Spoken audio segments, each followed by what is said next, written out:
This show is sponsored by the law firm of Tony Kalogerakis and Associates. Tony Kalogerakis has been considered an emerging lawyer and super lawyer in Illinois and New York, is the winner of the Assyrian Chamber of Commerce Business of the Year, and current president of the Assyrian American Bar Association. If you're seriously injured in an accident, call the Assyrian American lawyer Tony Kalogerakis for a free consultation at 847-982-9516 or visit his website at injuryrights.com.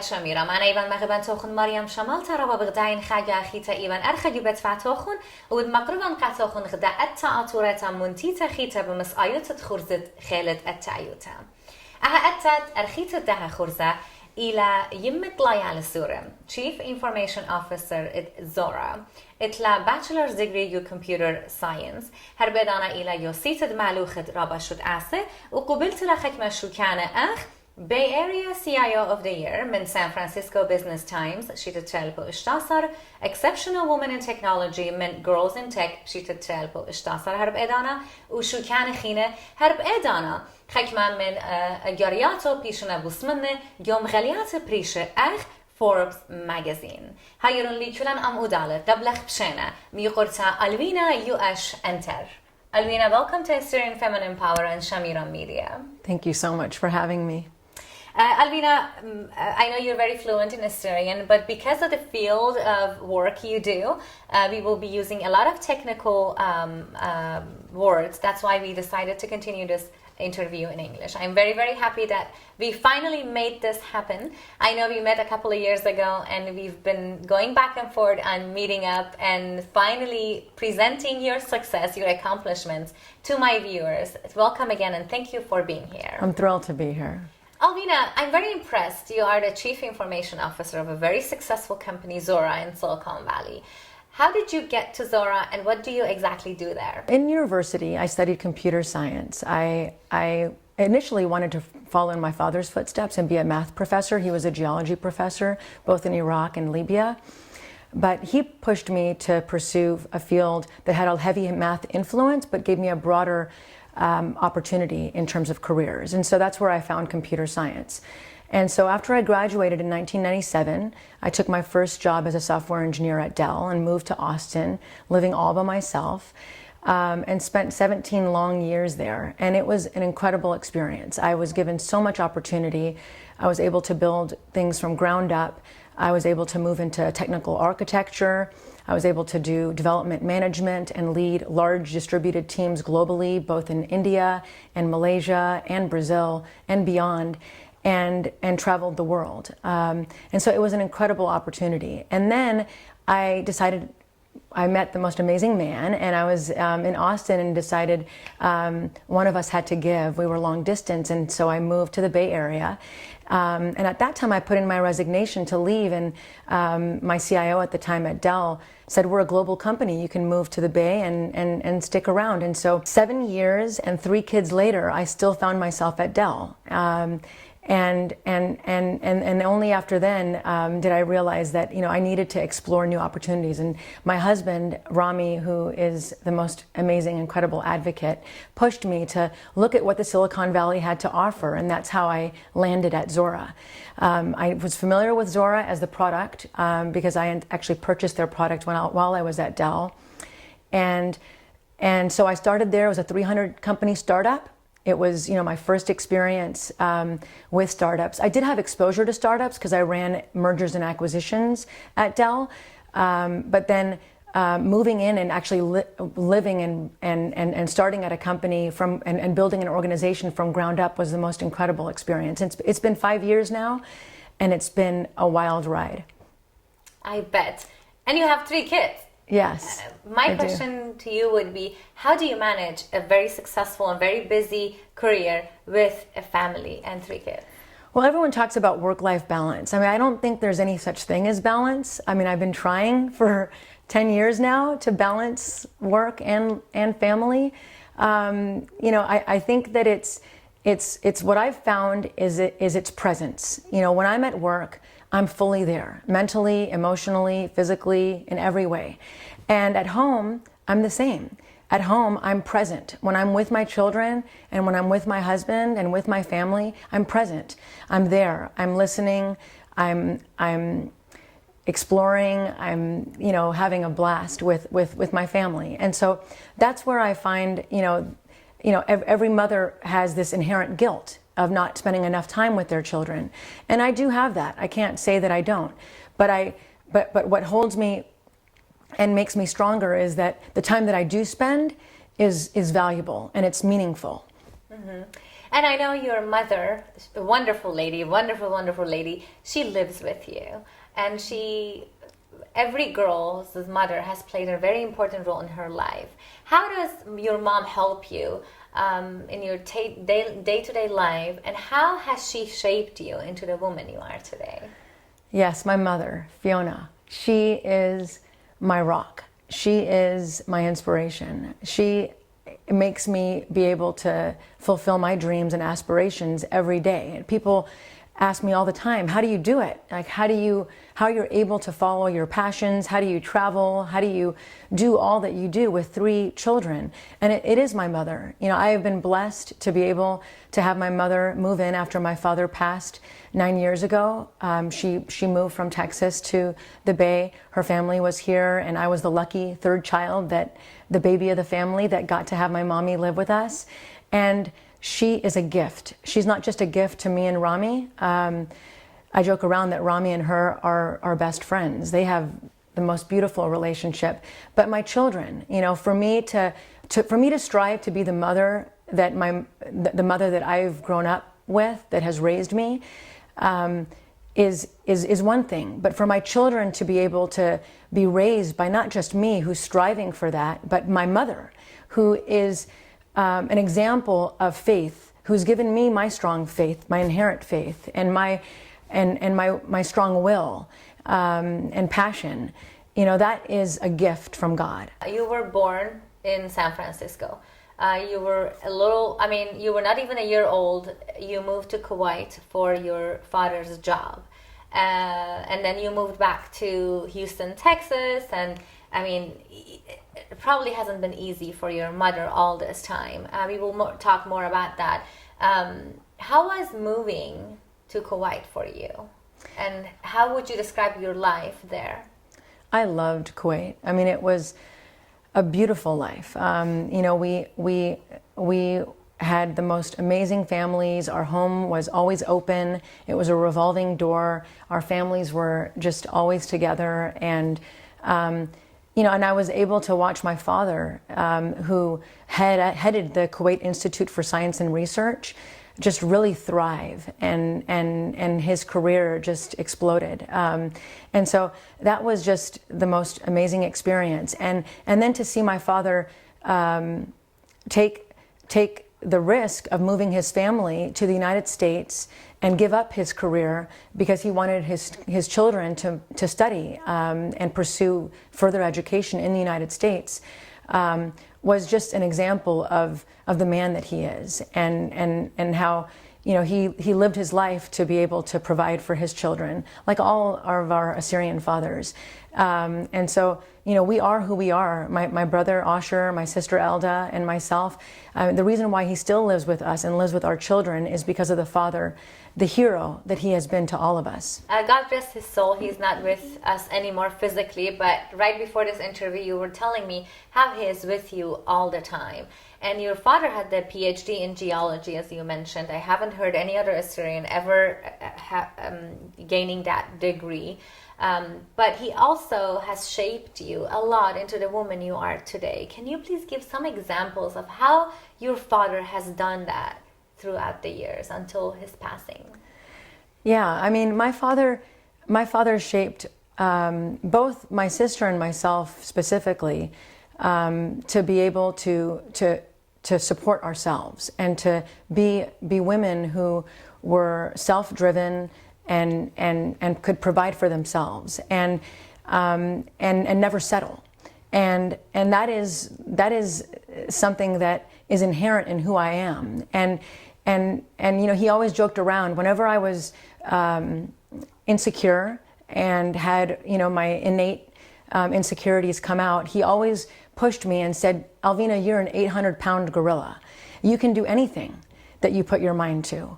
And to this day, I always remember that. Whenever I'm concerned or hesitant to take on a new opportunity or a new challenge, or fearful of taking risks, he's always there reminding me that, you know, taking risks create greater reward.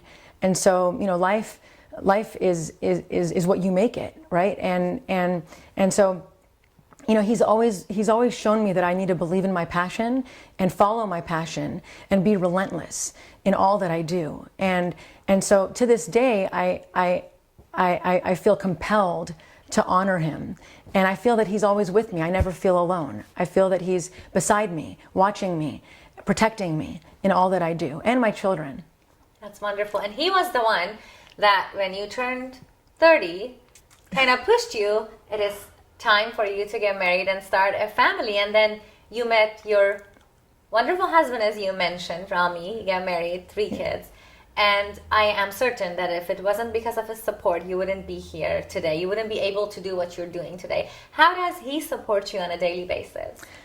Well, I mean, I am the luckiest girl, Maryam. I mean, if you think about it, like for 30 plus years, I had my father who inspired me and motivated me to follow my dreams. And then I got to meet my husband, Rami, who has that. He's like my father in so many ways. And you know, they say, you know, girls look to marry a man that reminds them of their father. And you know, from his sarcastic humor to his belief in me. You know, he believes, I tell Rami all the time that he believes in me more than myself. And that's what drives me. You know, to have someone that has my back, that helps me take risks, that knows and knows what fuels me and what drives me, and knows that I shouldn't settle for anything less. To have that after my father, you know, spent 30 years instilling that in me is just a gift. And so I am the luckiest girl. And you know, I talked about Rami. Honestly, if it wasn't for Rami, I don't think that I would have taken some of the risks that I've taken in my career. I mean, he pushed me to leave Dell after 17 years. I was comfortable, and he reminded me, you know, what my father would tell me. I mean, if you're too comfortable, you're not learning, you're not growing, you're not challenging yourself. So as soon as you get comfortable, you should, you know, pursue new opportunities, and that's what led me to Zuora. And honestly, I mean, what Zuora has provided me is an incredible, you know, eye-opening experience in what the Silicon Valley bubble is. The tech industry is booming. It's technology is in every field, from medicine to you know, to IoT devices. I mean, in every field, there's technology instilled in the sector, and so for him to have pushed me to pursue and understand what the Silicon Valley is all about, and take on this position that I didn't really feel like I was qualified to take on, is exciting, and I'm just really having a blast. Alvina, one of the many reasons I wanted to highlight your accomplishments, your success, your beautiful and humble personality, is because you empower other women in many ways. And I wanted your story today to be an empowerment and an inspiration for many other Assyrian girls and women who are watching, everybody who's watching. How do you empower women, and why do you believe it's important for women to empower each other? You know, while I know you've mentioned that, and you know, it's hard. You know, I'm genuinely humble and am blessed with my life and my family and my faith, And if that inspires one person, like we talked about, that's incredible. I mean, that would be a beautiful thing. And I really, my hope is to empower women to really pursue their passion. And I feel strongly that in the 21st century, we don't see enough women in the technology sector pursuing engineering degrees. While they may love math and science and physics. And so my hope is to be able to see and be involved in organizations that foster women in technology, girls in technology. And so I support many organizations that either support lower income children who are in high school to understand entrepreneurship and what it means. One of the organizations is Build, or Girls in Tech, who really look to foster technology within young girls and have them pursue engineering degrees. That is what I'm hoping is that if you do have a passion, even a small passion, I mean, look at me, I started with mathematics, and it was only because of my father that I pursued a technology degree. It wasn't that I inherently loved computers and loved programming. I was actually fearful. I was one of the few women in computer science at my university, and for the first couple of years I wanted to drop out. But it was because of my father who pushed me to not give up, that I continued to pursue the degree that I didn't really feel that I belonged in. And now I do belong. I do belong in the tech industry. I do belong, and I do feel that I am worthy of the positions and the opportunities. And for the longest time, I felt lucky. I used to tell people, I'm just lucky. These positions, I was in the right place at the right time. And that's typical of women. That's typical of what girls think. They feel that their successes are based on luck. Whereas the reality is it isn't. It's not luck that gets you opportunities. It's your work ethic. It's your strive for excellence, that gets you the opportunities that ultimately come your way. And so that's what my hope is to inspire that pursuit of excellence, and taking risks and not feeling that you're not equipped to be able to pursue more complex fields.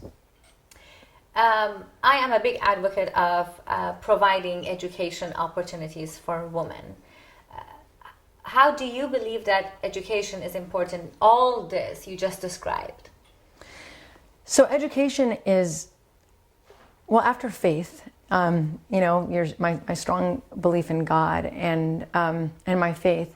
I feel that education is all that. My father used to say, you can take anything away from you, but people can take anything away from you. They can take your home, your income. They can take everything away from you, but no one can ever take your education away from you.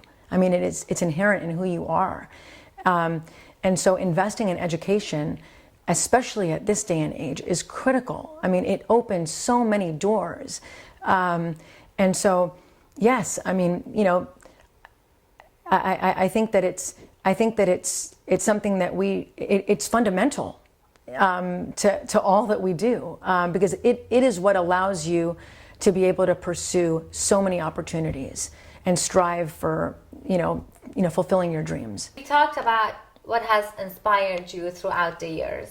You spoke about your father, about your mother's strength.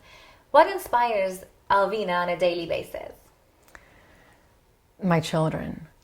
My 3 beautiful children that I'm blessed to be the mother of. I have 10-year-old twin boys, Alec and Luke, and a 6-year-old daughter, Ella, and they inspire me. They inspire me to be the best mother that I could possibly be. They inspire me to instill in them the faith that I have from within. They inspire me to instill in them the strength and the fearlessness and the relentlessness that my father instilled in me. And they inspire me, to instill the pure love and joy and strength that my mother instilled in me, right? And so, that is what inspires me. They're at their prime. I'm this is like the most foundational years of their life, and I joke around with my twin boys that just turned 10 in June, that to slow down, like to pause. I don't want them to grow up, right? But every year is magical, and seeing who they are, and seeing them pursue their passion. I mean, I watching my children play musical instruments. I mean, my boys are in this school of rock band and play guitar. All three of the kids play piano because they love it.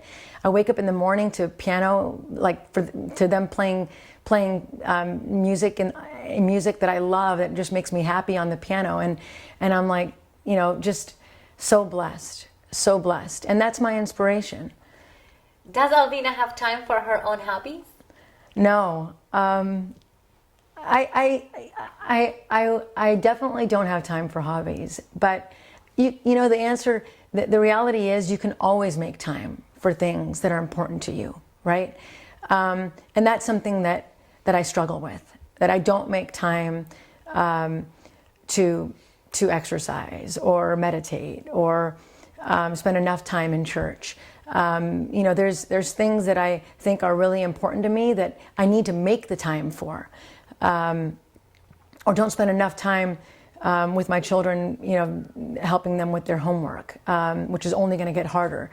So I don't have hobbies. My hobby is watching my children do their hobbies. My daughter is into gymnastics. She's just doing cartwheels and somersaults all over the home. That's my hobby, just watching the kids do what makes them happy. From our previous conversations, and this conversation today, I can tell your faith in God is very important in your life and gives you strength, the drive that you need. And it's one of your values in life, it seems like. What are some of your other values that you try to live up to every day? I truly believe that being genuinely humble is something that I grew up with, in my entire family, and that's a value that I think is inspirational for me. I've seen my father through not only a PhD but multiple masters and all his accomplishments. He was the most humble man, which is why everyone loved him. So that's a value that I adore, and that I hope that I can emulate. Alvina, you were telling me that your late father was one of the founders of Assyrian Association in Houston, Texas, and I've seen you at many Assyrian events with your children in the Bay Area. How do you honor your heritage, and how do you teach your heritage, language, and culture to your children? So growing up, I mean, we didn't really live around Assyrians. In Kuwait, we didn't have a church. In Texas at that time, we didn't have our own church, but we did have a small community that my father helped found. But our religion, our faith, and our values, and our traditions, and our language, and our music, and our amazing food was something that was just part of what made our family beautiful, and what makes every Assyrian family beautiful. That's why our culture is the most beautiful culture, and so that's what I try to instill in my children. And they're blessed to have my mother, who has taught me the most incredible cooking. I actually have a Google Doc called Fiona's Feast, and it has every one of her dishes and the recipes. And while I'm not creative at cooking, I am really good at emulating, all the dishes that my mom is able to help with, and so just having my children appreciate our amazing food, having my children appreciate our music, my love for Assyrian music, playing that at home, and the children asking for my favorite Walter Aziz singer who played at our wedding, and I continue to. I know every one of his songs, and I joke around that is one of the main reasons why I speak Assyrian so well, is not just because of my parents speaking Assyrian at home, but because of being the love for Assyrian music. And so that's what I want. I want my children to love Assyrian music. I want my children to learn our dance and love our food and have the faith and honestly, I'm a part of the most incredible church, and I haven't had that blessing in the past. Only here in the Bay Area have I been able to be a part of a church family at St. Mary's Assyrian church, and with Rasha Michael, he's been an amazing gift to our family. And the way that he has fostered our children and our family to love church. I never imagined that my children would wake up on Sunday pushing me to go to church, at this age. But it's because of the program and the openness and the fact that it is a family that has made church be a big part of their life, and the families that are part of our church community. And so it is something that I've only had recently here in the Bay Area, and I'm just lucky to have my children be a part of it. Alvina, this may be a cliche question. Where do you see yourself in 5 to 10 years? Well, I don't think that far, but I do hope that I still have the same passion and drive and energy that I have today, that I'm still rolling around with my children on the floor playing, although they'll be much larger at that age. So maybe this is the start. While I feel like I've done amazing things, and I don't feel that I've done enough to be able to share with the community. And while I do have mentors within my company and within a lot of the peer organizations that I work with, I would love to be able. I'm a proud Assyrian woman, and I want to be able to influence the Assyrian generation, the Assyrian girls, to feel empowered and finding a way to be able to have that influence, and in any way possible, is something that I would love to be able to accomplish. I am pursuing, opportunities for furthering, my career, and taking on broader roles beyond just the Chief Information Officer. But really, what I would love to be able to say is that I've had an influence. I've had an influence on the younger generation, not just my children, who I get to see every day, but the larger community, because it's really important, for us to share our stories. I talked about the organizations and that I'm a part of, diversity and inclusion. We don't talk about culture through a statement. We talk about it through stories. And so every one of our stories, your story, is inspirational. We watch you and we're inspired by what you're doing to be able to share, the inspiring stories of our generation. And so every one of our stories is what defines and what inspires all of us. And so that's what I'm hoping to pursue, is sharing more stories. What is your message to the viewers that are watching today?